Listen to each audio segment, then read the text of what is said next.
जेठको अन्तिम साता आकाशमा कालो बादल मण्डारिरहेको थियो। पशुपति आर्यघाटमा आज अरू दिनभन्दा फरक माहौल थियो।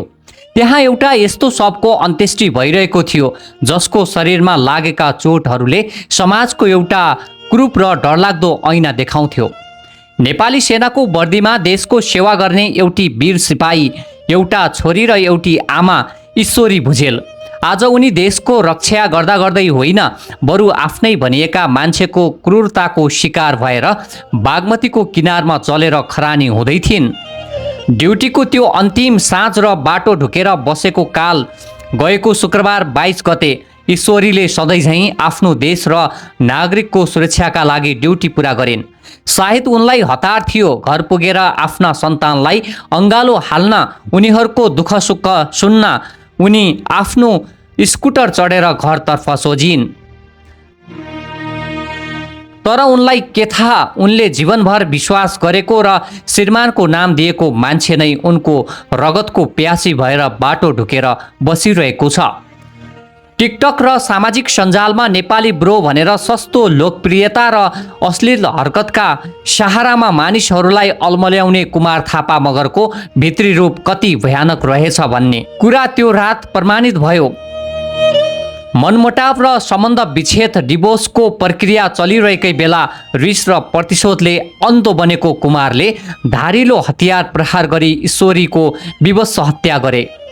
जसलाई समाजले ब्रो भनेर हेरिरह्यो, उनीभित्र एउटा यस्तो हिंसक दानव लुकेको रहेछ जसले देशको सेवामा खटिएकी आफ्नै श्रीमतीको प्राण लिन कति पनि घत मानेनन्।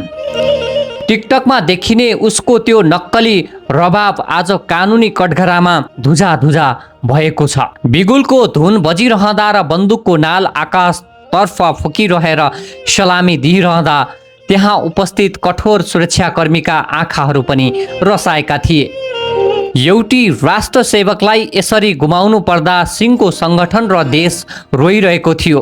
संसार रुहाउने त्यो अधुरो न्याय ईश्वरीको चितामा आगो दन्किरहँदा उपस्थित मानिसहरू सुकसुकाउँदै भन्दै थिए कि एउटी नारीले आफ्नो आत्मसम्मानका लागि सम्बन्धबाट अलग हुन खोज्नु नै उसको अपराध थियो? कि एउटी नारीले आफ्नो आत्मसम्मानका लागि सम्बन्धबाट अलग हुन खोज्नु नै उसको अपराध थियो? कि ड्युटीबाट फर्किँदै गरेकी आमाले आफ्ना सन्तानको अनुहार फेरि हेर्न नपाउने गरी संसार छोड्नुपर्ने नियति नै हाम्रो समाजको सत्य हो? संसार आज यस कारण रोइरहेको छ कि यहाँ एउटा जीवन मात्र समाप्त भएको छैन, एउटा विश्वासको हत्या भएको छ।